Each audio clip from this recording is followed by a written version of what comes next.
Immorality, anti-Semitism, and replacement theology are eroding the foundations of biblical Christianity. Hoyevel presents the Heartland Connection, where Christians are equipped to walk out the truth in God's Word and to support the land and people of Israel.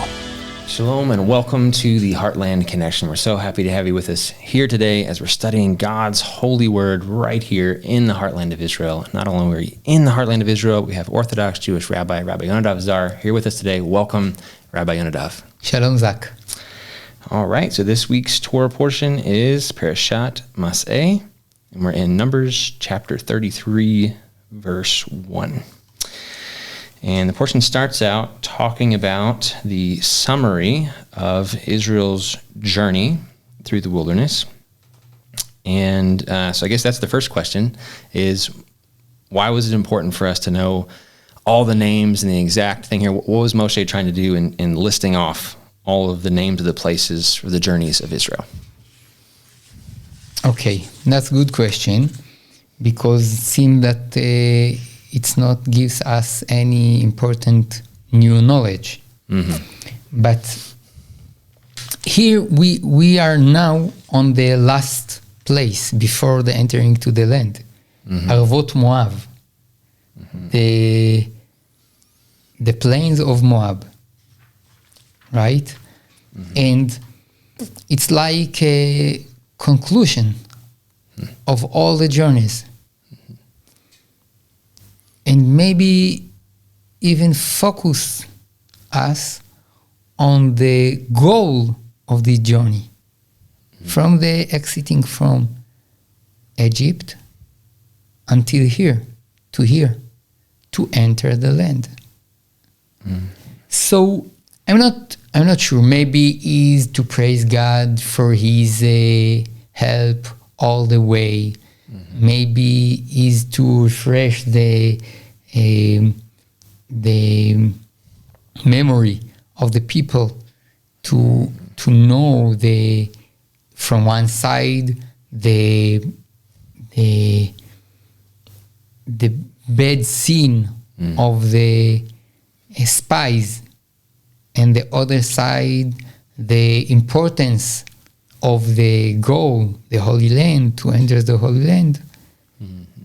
And sometimes if you say that, no, that it is very important, it's not like to list all the places of the journey one by one, to give us the feeling of the importance of this journey. Mm-hmm. Mm-hmm. I think that's really good, and I think that's something I've learned from you guys, from the Jewish people, is how important it is to reflect and remember.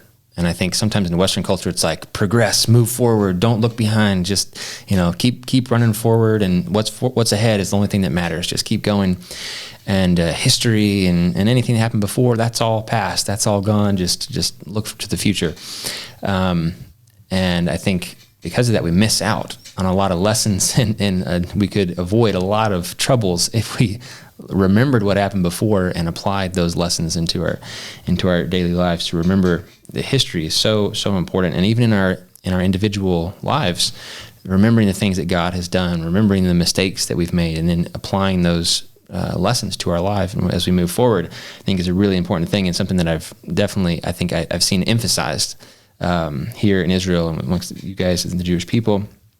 And I even heard somebody say once that even the Bible, one of the ways that we know that that's true is because all of the bad things that happen are listed. In other history books, they don't write all the bad things, that took place.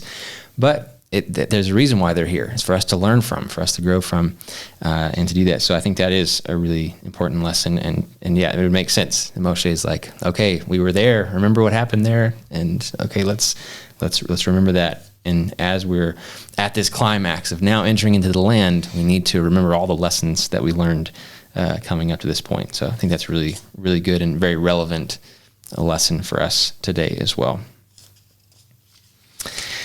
All right, so if we go on to chapter 34, here we have the boundaries laid out for the land.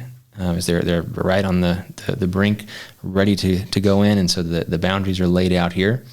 Can you tell us a little bit about these boundaries? Is this similar to what we have today in the boundaries of Israel? Can you expound on that a little bit? Okay. First of all, maybe you can begin with chapter 33, verse 53. והורשתם את הארץ וישבתם בה, כי לכם נתתי את הארץ לרשת אותה. Translation: You shall possess the land and you shall settle in it, for to you have I given the land to possess it. This is the law, the mitzvah, to inherit the land. Here in our portion. The most important mitzvah in the Torah. To enter the land, to take it, to establish here a nation, a state, country that will show the nations an example how to worship God, how to bring the blessed to our life. This is a verse of this mitzvah. Wow.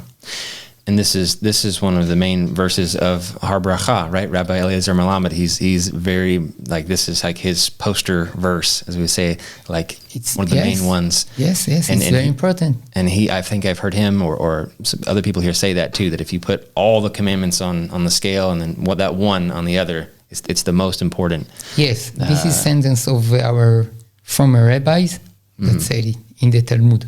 Okay. And so maybe you can help us explain that. So why is this one, like, you kind of explained it, but like what is it that makes this one, like, there's a lot of other really important commandments. Why is this one like the most important? This is like the base for all the Torah. We talked about many times about the goal about the mission of Abraham to bring the blessed to all the nations. But before bringing the blessed to all the nations, God commanded him, go to the land. I will make you a nation. And they will bring the blessed to all the nations. So here is the base to come to the land, to establish a nation. And here, what should we do? What the content of this law to come here and establish nation, to bring the blessed to all the nations. So all the laws of the Torah that show us how to bring the blessed, supposed to be here in the land. Wow.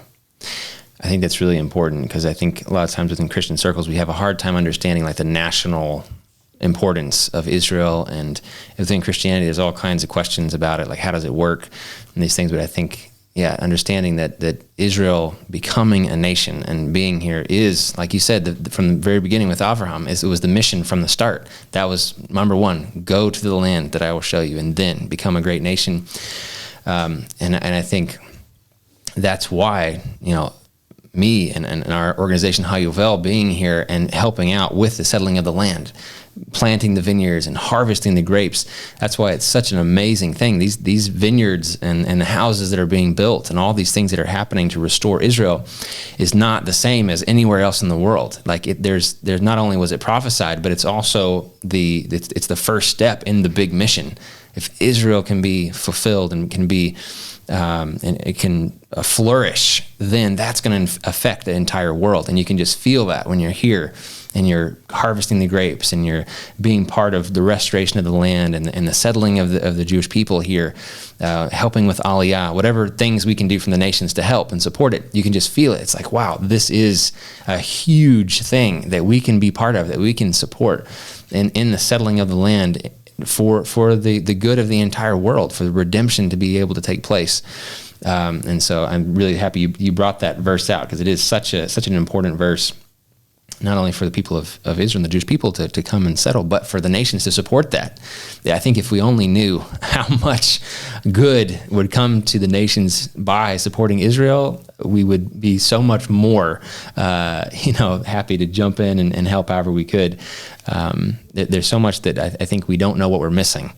But with we look at times of Solomon, God's presence resting in the temple on Mount Zion, and so many good things happening and it affecting the nations. And hopefully one day it'll be even more so. And we believe that. So I think it's so important for us to understand that. And I think my understanding and perspective has changed so much over the last, almost 20 years being here in Israel. It's just, like I said, you can feel it. You can when you're here and having these experiences. So it's an amazing thing to be here and be a part of it. And now to the borders. Yes. We don't know exactly where are the borders, because the places that written here are not absolutely recognized in our days. Mm-hmm. But we know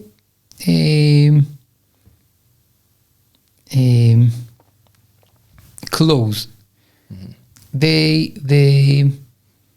The southern border is from the edge of Dead Sea mm-hmm. to the Nahal Mitzrayim. It's the river of Egypt. I'm not sure it's river. Okay. Because river is Nahar, and here it's written Nahal. Nahal, it's a stream. Sometimes it's not stream, but let's find the translation. Verse 5.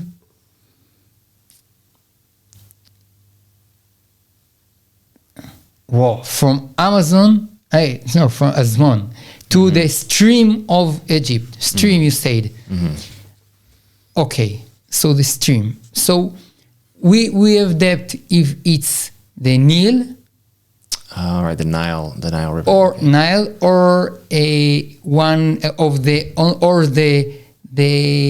edge of the delta, the closer edge, or even stream called today stream El Arish. Okay. That is closer, more closer. So one of them on the seashore of the Mediterranean Sea. And then the Mediterranean Sea to the far north. And that's the main part where it's a little bit different, right? This description goes farther north than today's. That's right. That's right. In the state of Israel today. Yes, that's right. And maybe there are opinions where exactly. But maybe there is a mount that's called Amanos. Amanos, it's very north. Okay. And maybe closer. We don't know for sure. And then in a very not direct way to the Sea of Galilee, Kinneret, and on the Jordan River to the Dead Sea. Today, on the south, we gave to the Egypt all the Sinai Desert, so we gave also part of these borders, because let's say Gaza is supposed to be Israel, and also Rafiah, the both sides of the border are in the borders of here. Okay. And so maybe to El Arish stream, maybe until the Suez, but more than today. Okay. And on the north side, surely we talk about Lebanon and even part of Syria. And on the east side with the Jordan River, that Also, we gave to the Jordanians part of the land there that are in these borders. Okay. So basically, the borders here are a little bit bigger That's right. than what we have today. That's right. But we have also the borders of the Promised Land Right. that are very larger, more and more, until to the Parat, the Euphrates. Euphrates. And when we think about our days and can see that the fertility in the world is go down because of the secularity culture, even in Muslims countries. And in amazing opposite, the fertility of the Jewish people is raised. And now we talk about maybe 20 million in 30 years or 40 years, and more in the future. And even now, the state of Israel is the most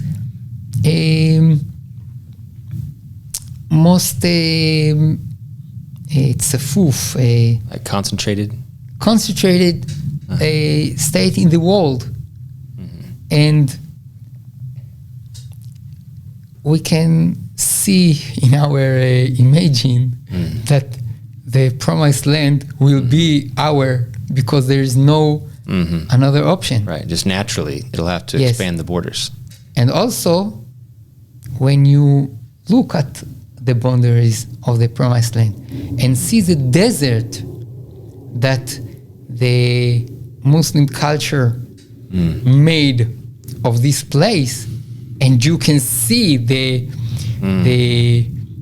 flourish land of Israel, even in the desert, every place become garden and flourish. So you can say even at the morality side, for the good of the land itself to be flourish and to be settled. So we can assume that all this great land will be settled by the Jewish people. And if we add the needity of great place in the middle of the state for the nations, so they can come and visit in the Holy Land all the year. Right. So we need all these places. Right, because the scriptures talk about the nations coming up for the Feast of Tabernacles and coming to worship God. So yes, we need lots of room. If all the nations are going to come, yes, there has to be plenty of room. I suppose they will not come, all of them, on Tabernacle, but around the year, they will come here. And they will have great place with the hotels and to come and to visit here and to be our guests. Yeah, but great day to look forward to. Amazing. And we're seeing the beginning of it. Here I am sitting here on the Mount of Blessing with you. We're studying the Bible. Like it's the beginning is here. It started. So one question on that then, so you're saying that the biblical promised land borders are much bigger. So why did God lay out these smaller borders in the beginning instead of saying, take the whole thing? Great question. We have a reasoning on a book of Exodus on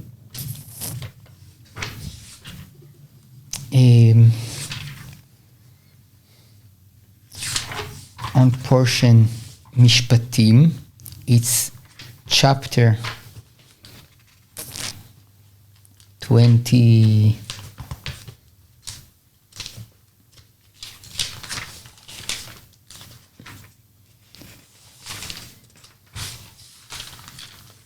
23.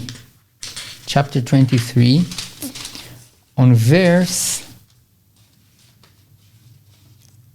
29. לא אגרשנו מפניך בשנה אחת, פן תהיה הארץ שממה, ורבה עליך חיית השדה. מעט מעט אגרשנו מפניך, עד אשר תפרה ונחלת את הארץ. And here the great boundaries, the next verse.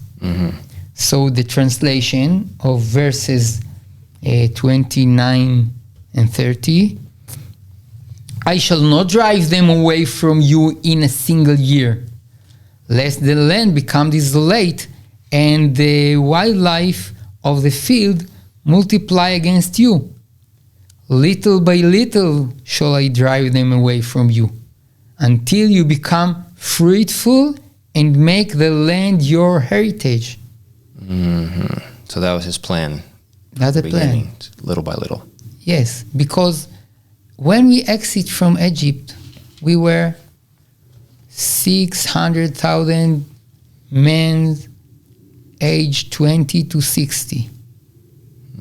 On 210 years, we become from 70 people to 600,000 men only from 20 to 60.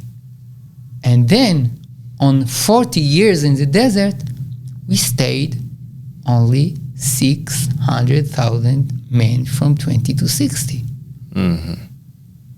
You can't inherit great land when you stay little people. And one of our laws, mitzvot, is to become great people so we can inherit the whole land. Holy land. Yeah, that's great explanation. Thank you for that. Okay, so next here in chapter 35, it talks about the cities for the Levites. So they have special place set apart for them.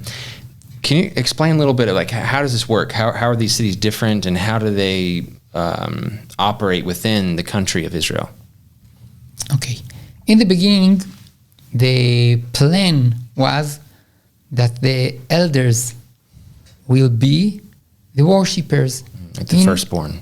Yes, in each family will be like Levite that will guide the family in the worship of God.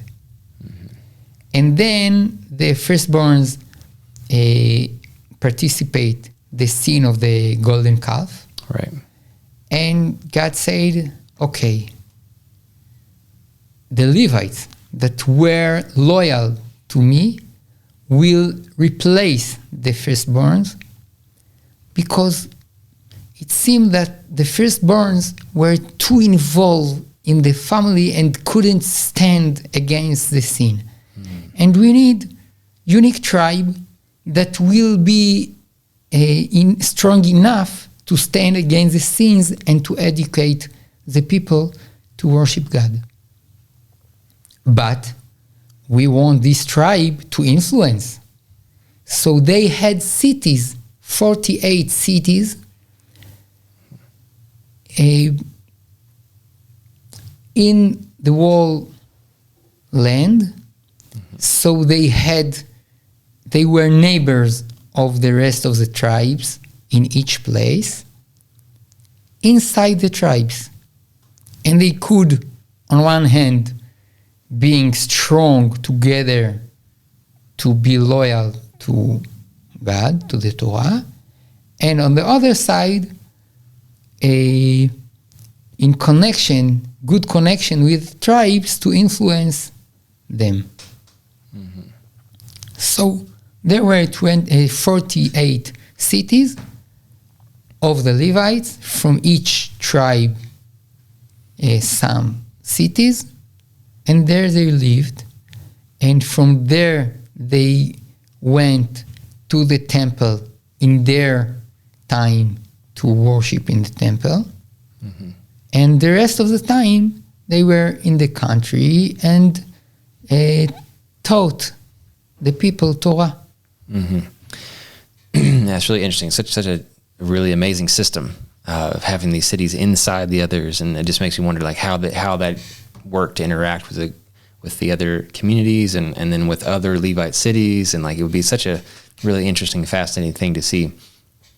And I guess it's probably both, but did the Levites go out and teach mainly, or did the people come in, or do we know exactly how they did we their don't studies? know exactly, but we know that they were policemen and teachers and social workers and rabbis. They surely go outside and also a host. So both. Wow, really, really fascinating, really interesting. Okay, then we have the cities of refuge. That it talks about here. So can you explain what those are? What is a city of refuge? Okay, the city of refuge were a practical. They were all the cities of the Levites, but there were unique 6 cities from the cities of the Levites that defined as refugee and were more focused on that of being a refugee. One who murdered without intention. On one hand, he was murderer, even if it's without intention. He can't continue his life as usual. On the other hand, the Torah wants to give him an opportunity to stay alive, to fix his ways. So, on one hand, the brother of the dead can go and kill him.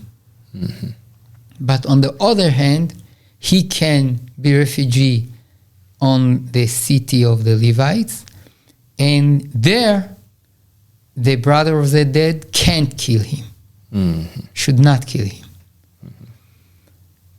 And there in the city of the Levites, he was like in a re-education until the death of the high priest. He stayed there. So he had maybe years, maybe tens of years to live there and to accept the Torah again, to learn, to be educated and change his relation to the life. Wow. Again, such an amazing system and like how it all worked. The one thing that's a little bit hard to relate to is the avenger of blood. The guy that, if somebody killed his brother or whatever, then he goes, in our minds, we don't even, like, that doesn't even make sense. Why would he go run and to kill this person and to avenge his brother or whoever it was? So can you explain that a little bit? Why was that even something that happened? What's the feelings of the brother of the dead are obvious. Right. He killed my brother. Right. But also, it's not only the feelings, but what can we expect? The murderer will continue his life like nothing? It can't be. No. He has to run for his life like he did something the most serious sin. Right. He has to run for his life. To establish normal reality, we must relate to serious sins in the right proportion. That's good. And this is the proportion. Interesting. All right. Well, it looks like we have run out of time, but this has been really great. Thank you so much, Rabbi Yonadav, for teaching us today and for sharing with us from the Word. Really great insights today. Hope you guys have all enjoyed it as much as I have. If you have, please share this with friends and family. Get the word out. We would love to go out to all over the world. If you have any feedback, you can send me an email, zach@hayuvel.com. Would love to hear from you guys. Thank you for joining us today. May God bless you, and Shabbat Shalom from the beautiful, exceedingly good land of Israel.